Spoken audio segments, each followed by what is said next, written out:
Thank you. Thank you for your comments. Yeah, let's activate, because right now we are diving into our final panel, and basically a critical conversation for the future of B2B sales, the role of AI. We got an amazing panel lineup to discuss the era of AI and what's next in B2B sales. Please join me in welcoming our panelists. Mattia, co-founder at SDRs of Germany; Becca, senior business partner at YouCanBookMe; Bethany, co-founder and CEO at Sendspark; and Michael, co-founder and managing partner at Belkins. Hi, Hey everyone. everyone. Hello, Hey guys. everyone. How are Really you? happy to see you. Great, great. Well, we have so many speakers today for this panel, so I hope that let's make it dynamic and share the all our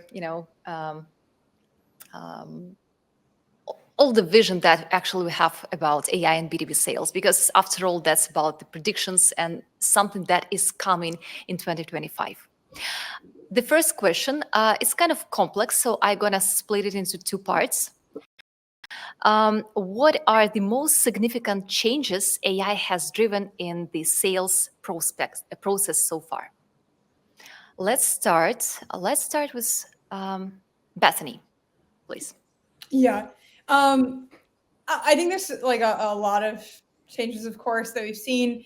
I think personally, some of the ones I've like enjoyed the most are just being able to automate things that would otherwise take a lot of time.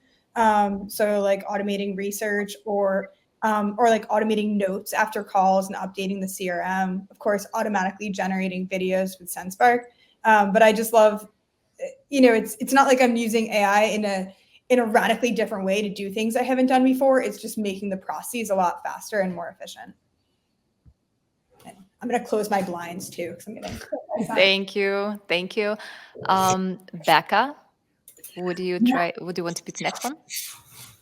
Absolutely, I would love to share. So I totally agree with what Bethany said. The more we can automate mundane processes that are taking time away from what our SDRs should be doing, what our AEs should be doing, the more time they're actually engaging with their prospects, the more time they're actually taking care of the actions that are going to close the deal.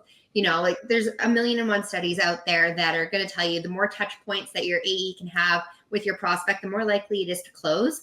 So in my mind, even just in the hiring process of hiring an AE or an SDR, I absolutely look for AI experience and willingness to learn, because at the end of the day, I would rather pay somebody to be talking to their prospects versus taking notes, updating the CRM, doing any of those mundane processes that are not going to make them any money or me any money. Makes sense. Michael? Hey everyone. We are using heavily AI during the research part.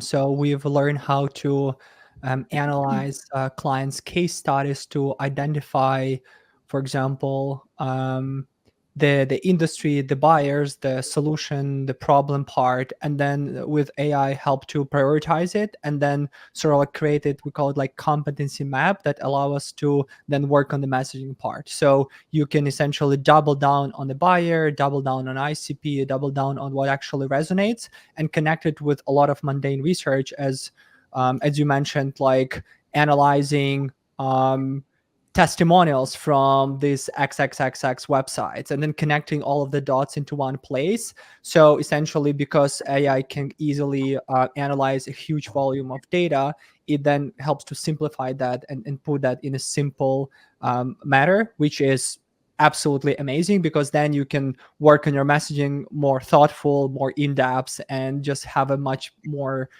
successful outreach strategy. Agree. Mattia? Hi, everyone. And also hi, panelists that Hi. are on this panel with me. I think, I don't think I have much to add. Everything that you guys have said, I totally agree. I think a lot of the times, and with this AI thing as well now, people are always looking for a shortcut, and people are now like, okay, we can do everything with AI, and like we don't need SDRs and AEs anymore. And I've been asked this question so often in the last couple of months, like, do I think that SDRs and AEs won't exist anymore? But I think it's not about taking a shortcut and just letting AI do everything, but letting AI enable and empower us to do more things and to get us where we need to be quicker. I So agree true. entirely about this enabler part of AI.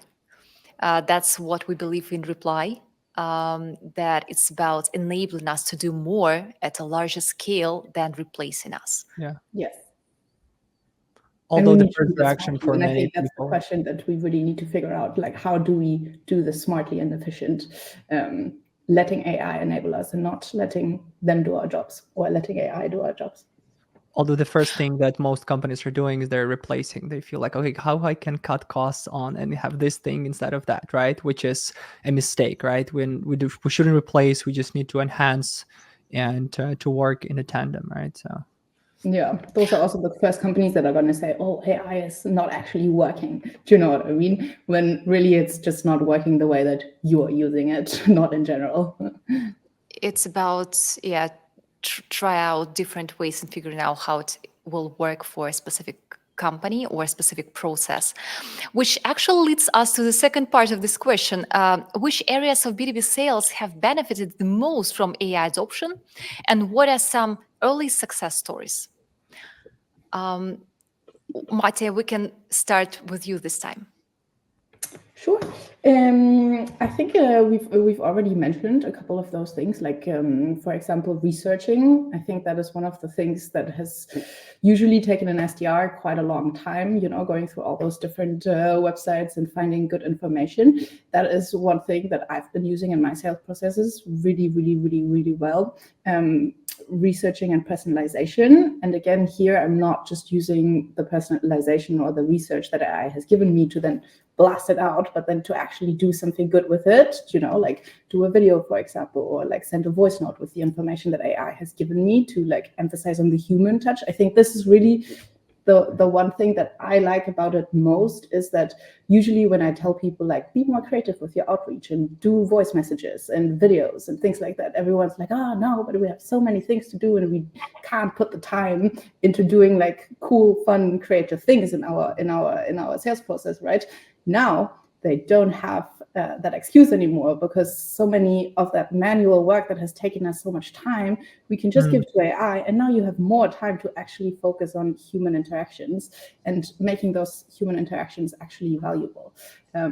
So I think there, for me, is the biggest chance and potential in AI. What do you guys think? do we still consider note-taking an AI or no?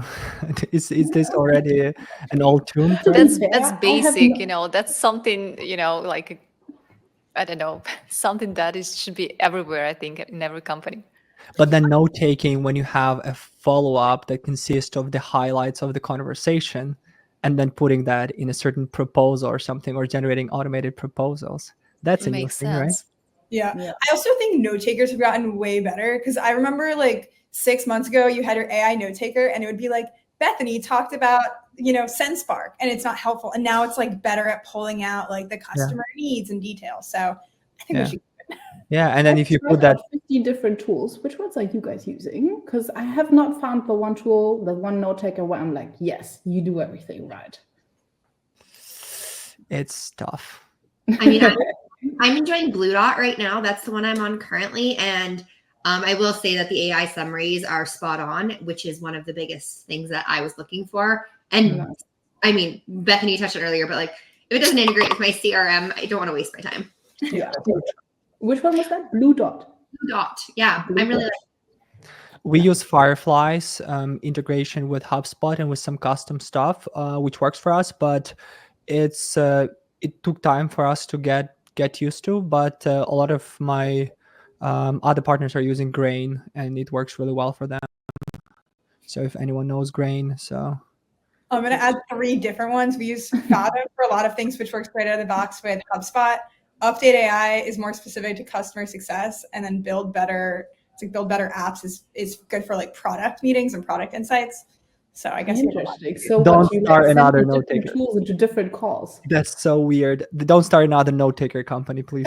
I would add ours. We use Avoma for sales calls, basically. And well, so far, myself as marketing director, I just see a lot of value from it. Like, I mean, it's like super detailed, just granularly put the key information about the conversation. Like, it's like really easy to navigate through a call. So, I mean, just take a look, guys. I think it's like with all of the tools, right? You need to like just figure it out, and that's one of the things that, like, I think especially sales reps that are probably listening right now, like, try out everything. Honestly, at the moment, I'm signing up to like 3 or 5 different tools a week just to like check them out, and I think that's what's gonna like make us better than everyone else. Like, really diving into this topic and trying these things for ourselves. I think that's super, super important. If you don't mind, let's navigate to our second question. How do you see AI reshaping buyer expectations, and how are sales teams adapting their approach to this increasingly data-driven, customer-centric environment? Becca, do you want to start?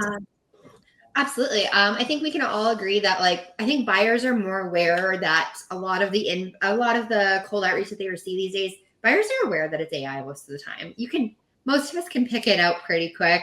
I bet if any one of us pulled open our LinkedIn inbox right now, we'd have at least one inbound cold message that the targeting was just wrong. Like, no, I'm not, the CEO of a pet food company, but thank you for reaching out, kind of thing. So, AI still does make those simple errors. I do think that buyers are aware that AI is there in the market. And I think that the most important thing that can be done in those circumstances, knowing that AI is out there and buyers being aware of it, because they're going to be more skeptical about those messages that they're receiving, is your copy has to be absolutely perfect. Your copy has to sound like a human, not a robot. I'm not a business school robot. For the love of goodness, please write real human being copy. And I think that that's the biggest way to break through the noise, because sounding like an AI robot, you're just going to get ignored. Got it. And basically, we had 2 amazing presentations before this panel on how to create an amazing email copy. So please, to those of you guys who watch us now, please take a look at the previous presentations. Michael, what do you think? I absolutely agree with Becca here. I think that where everyone is always thinking about the scale and the volume, how I can make more of that instead of focusing on the conversion and quality. I think that we're now looking at the companies that are trying to chase for the volume, and they fail because the messages are generic. They're using a lot of AI. And then there's the companies that are focusing on the conversion and then thinking about smart campaigns and smart strategies that would help them by the help of the AI to essentially cut the time that they're spending on creating those smart strategies, but don't chasing the volume, right? And in this way, they're still authentic. So I think the future is for those companies and teams that love authenticity, that love creative writing, and they might do less volume. So you might not post every day on LinkedIn or do 10 blogs on a month, or a lot of case studies, a lot of those, or thousands of emails or outreach. But people forget that the goal is to send 10 emails and get 5 replies, right? Not to send 1,000 emails and then get the same number of replies. So, and I think that if we think about the AI as a tool that will enable us to do better in terms of the conversion, then that's the win for everyone. Thank you. Bethany? Yeah, I definitely agree. I think the bar has gone up a lot, and I think we can compare it to advertising, where we like now expect ads to be like a lot more tailored to us, a lot more personalized, a lot more relevant. And I don't think the expectation is necessarily like every person wrote every single email for you, but it needs to feel relevant. And even when you're getting on calls, like there's the expectation of you should really know more about the person you're talking to and have more research, just because if that's what everyone else in the space and all your competitors are able to do so easily, like you'll look like the odd man out not doing it that way. can I quickly ask Bethany, what do you think about the sort of like personalization part of it, right? Because there's a relevancy part and personalization part, and very often people are just sort of misplacing these two, right? Like they're trying to personalize the message, but that message, although it's been so personalized, and I'm like, wow, it's not relevant for me, right? So where we are at in terms of the relevancy versus personalization part. I'm definitely more on the relevance train, partially because like I have a marketing automation background, and I think that it really comes down to relevancy, and sometimes like true personalization almost feels superficial. Like when people are like, "Oh, I went to watch you," or "I had a friend that went to your school, go Bears." You're like, it almost feels like more fake. Like I'd rather you just be like direct and relevant.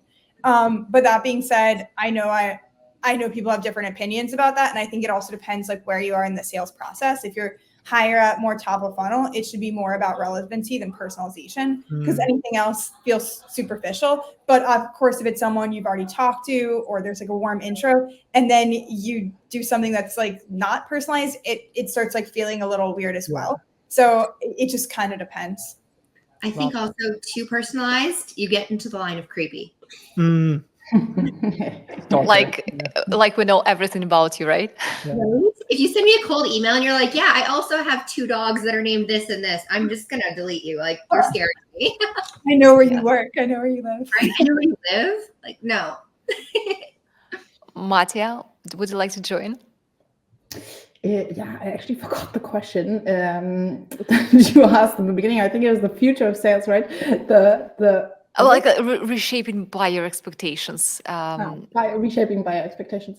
I feel like I think this is what I'm expecting for now, and then like the next couple of months, I think there's going to be a lot more outreach coming our way, like a wave. I already see this now. I feel like my inbox is exploding at the moment with like messages. And so it's going to go up. And then at some point, I think it's just not going to work anymore because everyone's doing it. And then people will need to find like a better way of standing out in people's inboxes. And I think this goes back to my first point, right? If now we all send text-based messages that all sound the same because the AI has done the same, research on every one of us, we need to stand out as more of a human. And you can do that by, sending videos, by sending voice note, by, having like things that usually we couldn't have done at scale because it would have taken us too much time together with the research. So I think buyers are going to expect more effort from us putting into our sales outreach. And if you ask me, this has been long overdue. The amount of messages and sales messaging that has been going around for a very long time is not up to the standard that buyers, expect them to be. And now the bar is going to be even higher.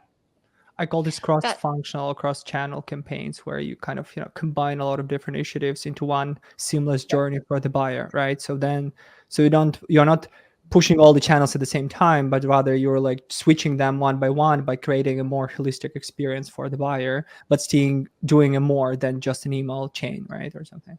Yeah, exactly. And which actually transitions us to the next question. As AI becomes more integrated into sales processes, what new competences and skills will be essential for the AI augmented salesperson of the future? Michael, would you like to start? Oh, I was like, shit, I don't have anything. No, if I'm being serious. I do believe in the domain knowledge. So we need more domain expertise and very like domain in-depth understanding of what the problem we're solving with this product or the product. And in this way, you can be much more relevant with your pitch and with your initiative, because we have lots of us are generalists, and because of that, we have very generalized campaigns all the time, which is not good, right? So I think that's one thing. So like how the salespeople can be more domain expert in one thing and just building their career in that domain. And then another thing is obviously content creation, thought leadership, and just being able to be a good storyteller and just essentially be able to build the audience and build that first initial awareness and activation stages of the funnel early on, because last 5 to 10 years, we've been very fortunate to have a high conversion in a way, like with emails, with calling, with LinkedIn. We've always focusing on the conversion part of the funnel, like how we can convert more, right? And less on the awareness and activation part of the funnel. So I think like if salespeople will be more involved in those stages, with their skill set of going out there and being more like a thought leader in a way, not the fake one, but actual one that is interested in the domain that they're in, then we're going to have, more successful down the road. So And in your case, AI is again more like an enabler, right? correct. Okay, thank you. Thank you. Becca, would you like to join? Yeah, absolutely. So I think one of the biggest skills that salespeople are going to need to have and that you're going to need to build into your sales process is the recognition. AI can only take you so far, especially if it's a higher ticket item. I mean, if you're selling a lower cost subscription, in general, you're going to need less human touch point, and that's cool. But if you're selling a $30,000 a month subscription, the people you're selling to, they're all going to have a really, really unique niche use case. And they're not going to buy unless you spell out for them exactly how your product is made for their super weird, tiny little niche that nobody's ever thought of before in their life. So I think a big part of just having skill set in an AI world in sales is really, agreeing with Michael with product knowledge, but also you need to be able to critically think, and you need to really be able to reposition your product in every single pitch you're in to fit every single one of those super weird niche use cases, because that's how you're going to close at the end of the day. AI can answer the basic questions. Customization, yeah. Yeah. Thank you. Thank you, Becca. Bethany? Yeah, I really agree with both of those statements. And what I think is going to happen is actually your typical salesperson is going to do less outreach and less automation for a lot of things, because I can see the role of like marketing or your go-to-market engineer or a different position taking on more of that. And especially if you are doing omni-channel outreach, like things are going to be so down to a science in one space that it actually is going to completely free up that part of the salesperson's time where they're not doing that. They're just taking the responses, taking the meetings, taking things from here like to the finish line, because the rest is going to be so orchestrated. You don't want more cooks in that kitchen. And so I do think what Becca said is really right. It's like, well, what can you do super, super well and like be an expert, a subject matter expert. Focus on awareness and activation. We've actually making some of those changes internally, and I think that's completely true. Like focus on the human element, which is great. Like there's so many new use cases that I think are now fully open that wouldn't have been possible before, because people are just so busy doing things that should be done by machines. Thank you. Mattia? I don't think I have much more to add to what everyone else has been saying. I think at the moment I'm hiring for an SDR, and since I feel like I myself don't really know the AI skills of a future person just yet, because we're not really there yet, the number one thing that I'm really looking out when I'm hiring is just curiosity for the topic. If I'm hiring someone and they're like, nah, I don't really think this is a thing, and like I don't really want to try this out and do something with it, I'm like, okay, work somewhere else maybe. But if there's someone in front of me sitting like, yeah, I'm also trying this out, and have you thought about doing that and this, then I'm like, you know what, I think you're good for the job. So I think if I have to sum it up in one word, it's curiosity for the topic in general and overall at this point for me. Do you see more people like your potential SDRs or sales reps who are interested in AI topic in sales? Is there a race of AI curiosity, basically?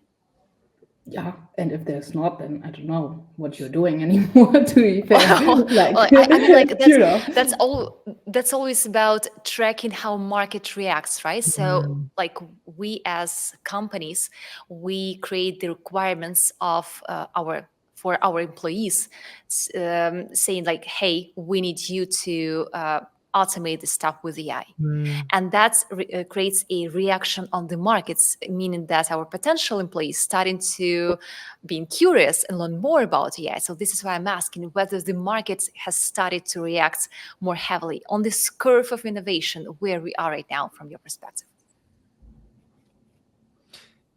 So last 10 AI tools were brought by my team. I didn't even look at them because I don't have time for reviewing and testing another AI tool, right? So I think like where we are in the market, we already passed the early adopters, and now like everyone is thinking for themselves and they're bringing on. So now they're just, I need budget, or can we buy this? But so I think like the times when, if you remember, like Apollo was the first one who introduced a lead data tool for the SDRs, not for the managers, like ZoomInfo, right? And then they start kind of scaling the product like that. I think we are now at the point where AI are not being promoted by managers. Hey, you need to automate that, but rather like people are looking for themselves, how I can do this and automate that, cut time, do this, do more.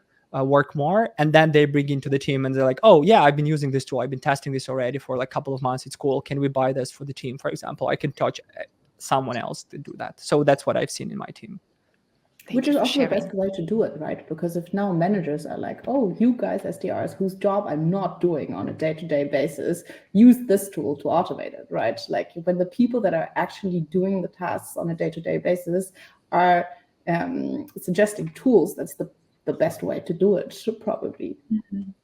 Thank you. Yeah, that's amazing that it's just there is the need and there is a reaction. I mean, that's really crazy times to live, right? And let's move to our next question. Practical implementation. In terms of sales performance, what KPIs should companies focus on when integrating AI into their B2B sales processes? Let's start with Bethany. Okay, sorry. I was reading the comments. Now let me read the question. In terms of sales performance, KPIs. I think that it's not about having new KPIs for AI. It's about using AI to hit the KPIs you're already working on, right? So if your KPIs are like leads or qualified meetings or revenue, like whatever your KPIs are, like that is what you're using AI for, in my opinion. Agree. And how do they change? Like, are the new KPIs about doing more prospecting, reaching out to more people, increasing those activities per SDR or per sales rep? Oh yeah, like I would say less activity based, right? Because you're automating more, and Right. then more result driven. Yeah. Got it. Thank you, Michael. What about the relevancy metric? Like so for example, probably if the leads that we are talking to are more relevant for us, we're going to see shorter sales cycle or higher sales closing ratio, right? So probably anything that impacts my sales quality metrics, if I am driving that change with AI, that should probably change it, right? So if give you an example, let's say we're integrated this a lot of processes with AI that will help us to do better buyer research, more relevant messaging, yada, yada, yada, then at the end of the day, the quality of the appointments should go up, right? So in this way, the sales team should see more closing deals in a way, right? So less volume, more quality. So I would go like that. Thank you. Becca? I think another thing is if AI is taking away the tedious, the manual labor costs, we should see an increase in increase in overall output. And I think that the overall output increase should be largely on things that, we can't automate because they've got more time on their hands. If you're not doing any note taking, if you're not updating your CRM, if you're taking away all of the tedious stuff, you have way more time to focus on the things that should actually like close a sale. So I think one of the biggest, I agreed on there should be more closes. The time to close should be shortened. If you have more time to connect with your prospect, you have more time to energize and research and think about them and focus on that prospect, you should close it faster. And there should be more touch points in between. Yeah. But instead of that, salespeople have anxiety. Like, oh, what should I do then? Right? It's like I have all this free time that I spend on routine tasks. Then I need to think with my head what to do next, which is... That's a challenge. Like it's something to develop. Yeah. Mattia?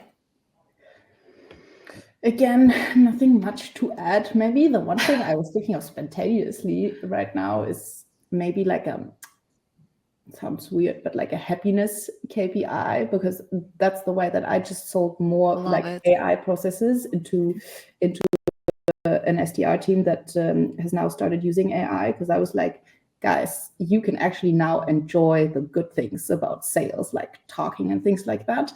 And the overall happiness within the team should therefore go up, because now they're not doing the annoying tasks that nobody wanted to do anyway. But that's probably more of like an internal like HR KPI rather than like a business focused KPI.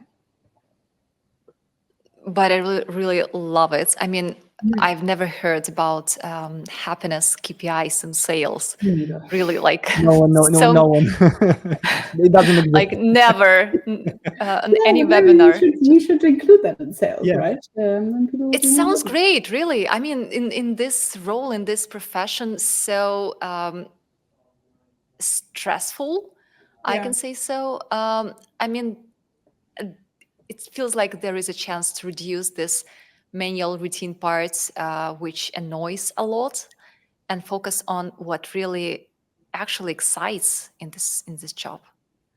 I like this point. Which is relationship building, right? Like build more Exactly. relationship Exactly. than automate stuff. Yeah. Also, if your team members are happier, your employee retention is going to go up. And let's be honest, more product knowledge equals easier closes. So the longer you can keep your people happy, the longer they stay with you, the more likely they are to get better at their job, which is closing. Yeah. And be true evangelists of your product, because they're not just used to like getting told no all the time. Because I think there's no way it doesn't get to you if you're trying to sell something, you're just getting no. But like when you're more successful, you're just a bigger believer in what you're doing. I mean, that's exciting. I'm really looking forward to our next event where we present like this happiness KPIs as the new norm for sales roles. I mean, I'll be super excited about that. Let's move to the next question now. As AI systems gain the ability to handle more complex decision making, how can sales teams ensure they maintain a personalized approach while scaling? Let's start with Michael.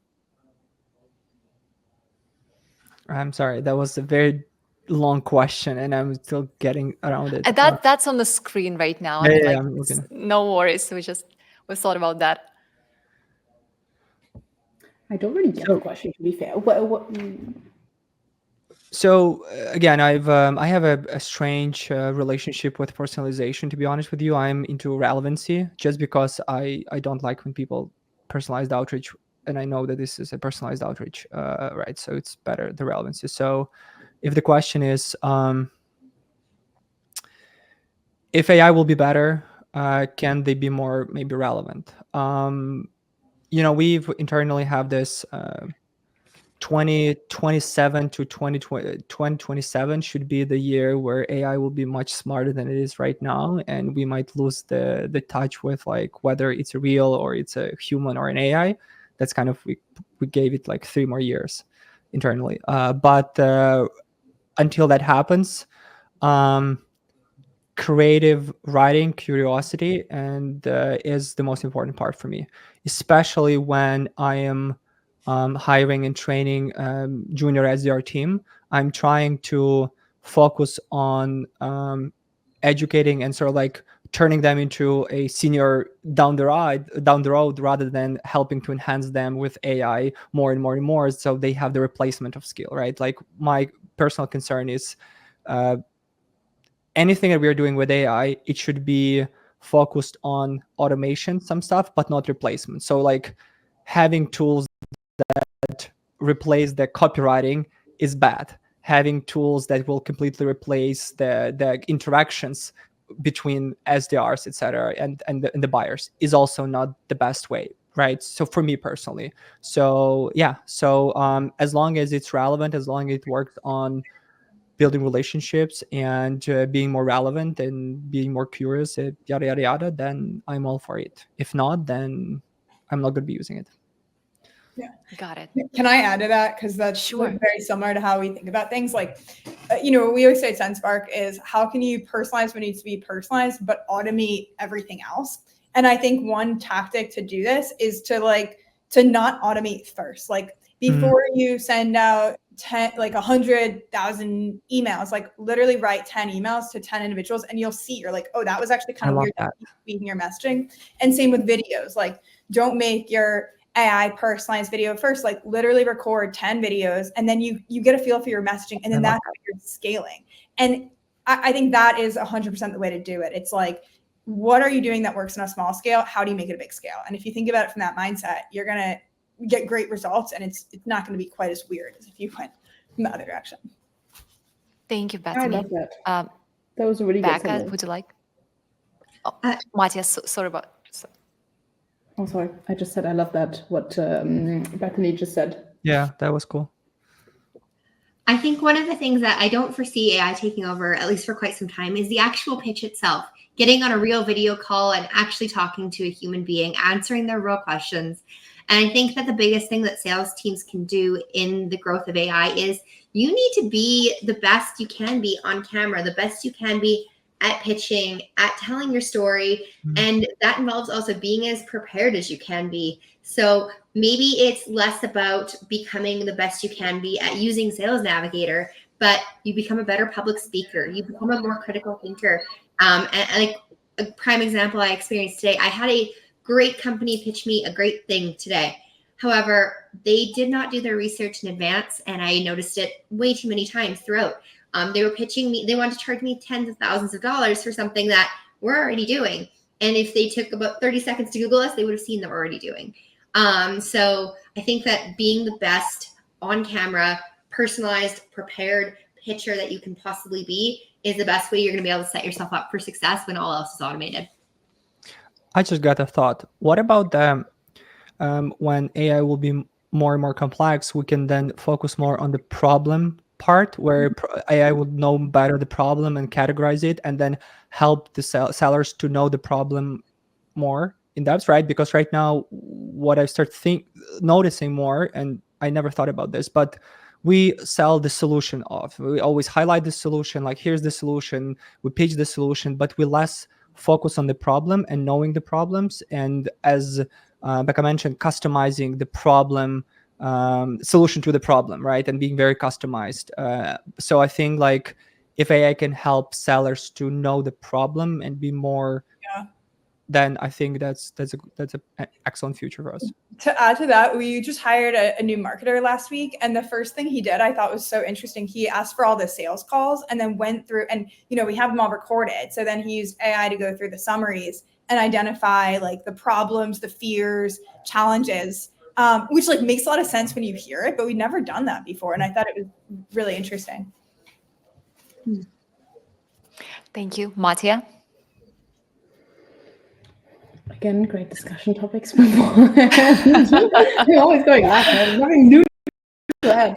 But I think, Michael, what you just said is a really big thing. I mean, how many messages do we get a day that say, "Hi, Mattia, I am this and I do that, and this is the solution," right? And we do a lot of solution selling, when really now that we have all this information at hand, there is no reason to do solution selling anymore, and all the reason to start using our brain again and actually put, I don't know, the situation and the status quo of our customers and what we can do together, and then offer them a solution to their specific problem, right?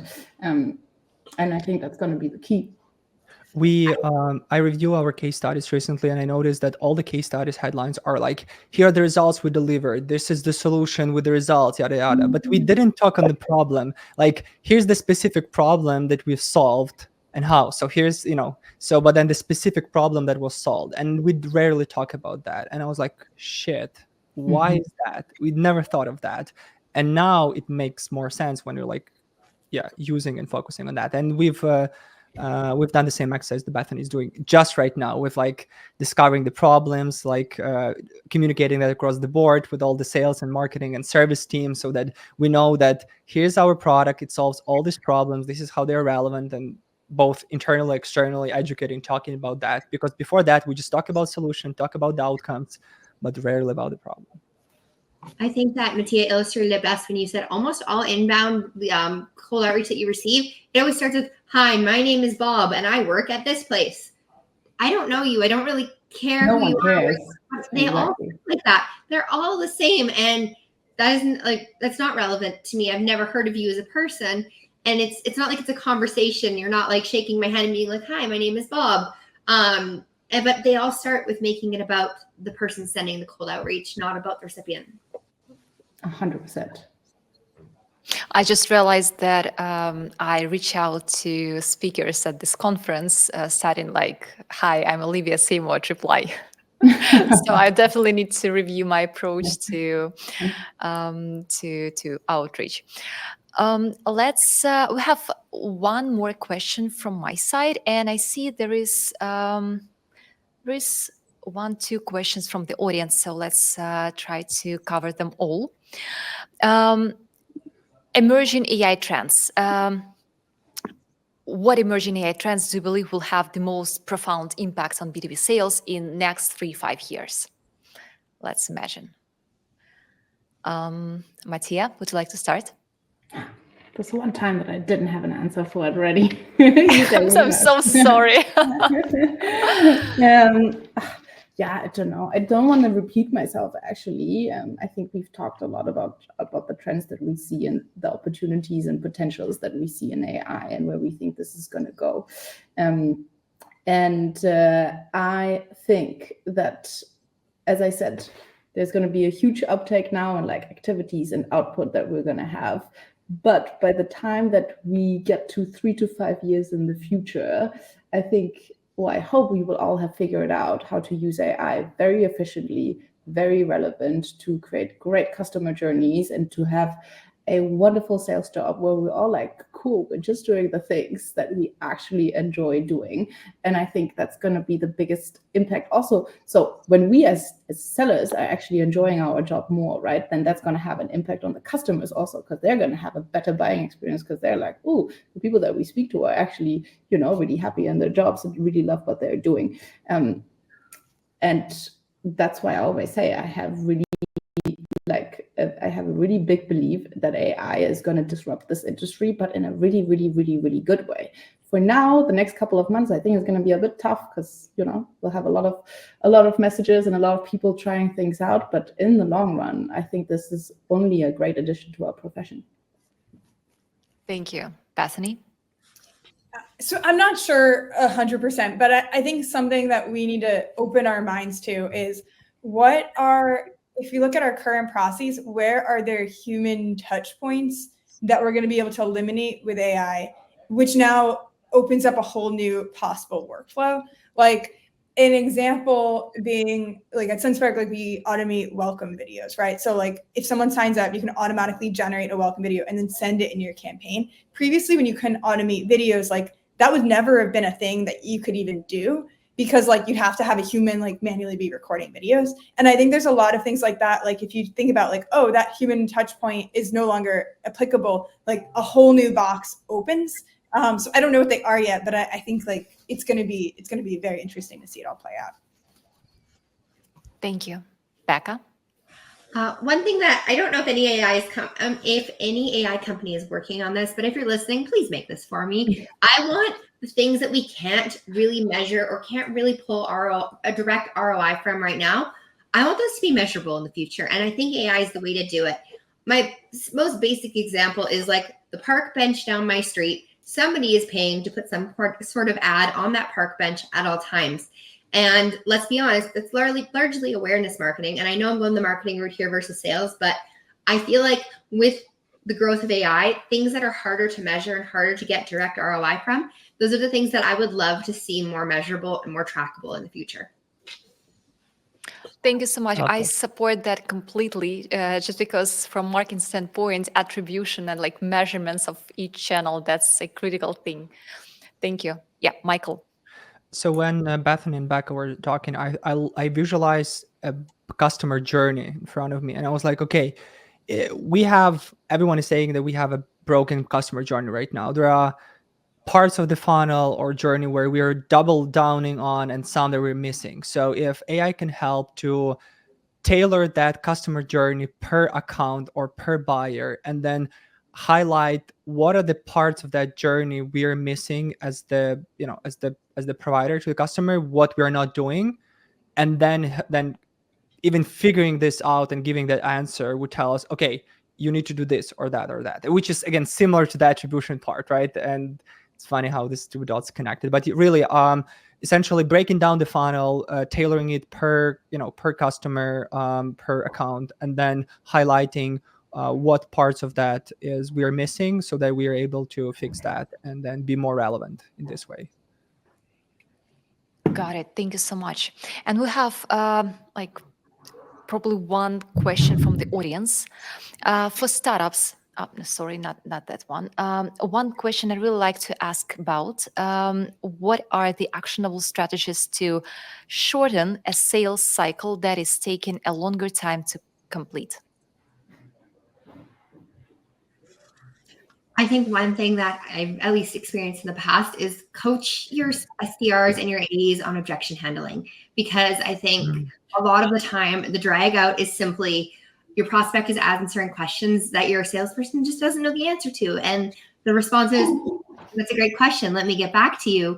But when you have that same conclusion multiple times, it really drags things out. And I think the other thing that is really important and impactful is show up rates to your pitches and your meetings.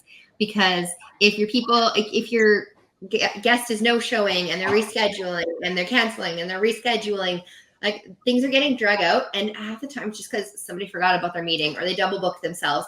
All these silly little things that are preventing you from getting in front of them and just, let's be honest, getting it over with. So the more you can automate things like your meeting reminders and just getting in front of the person and answering all their objections as concisely as possible in as few meetings as possible, I think is the best way to do it. Just a really quick stat, and then I'll pass it off to somebody else. Using text message reminders for meetings can reduce your no-show rates by up to 35%. That's a big deal. So the more you can just get in front of those people and action it in as few meetings as possible is the most important. Thank you so much. Who wants to join? Yesterday, I spoke about this with one of my CEOs, and one of the reasons then the sales cycle is longer is because you usually talk about the problem and the FOMO of the things during the initial part of the sales journey. But then later down the road, you're missing that, and you're focusing on the solution and on the proposals, and you stop talking about the problem part, which initially initiated the conversation. So essentially, in 2-3 months in the sales journey, you're discussing or have been discussing something, but the customer and you already lost touch with the initial problem that led to talking to this. So I think bringing that problem discussion back into play should help to reignite the conversation and essentially then like, okay, yeah, we need to start working on this. Plus the cost of missing opportunities probably, right? Like if we're not making this decision right now, what we're missing in terms of the lost revenue or lost opportunities or something like that. I think not many people realize still until this day when making decisions. So Got it. Thank you.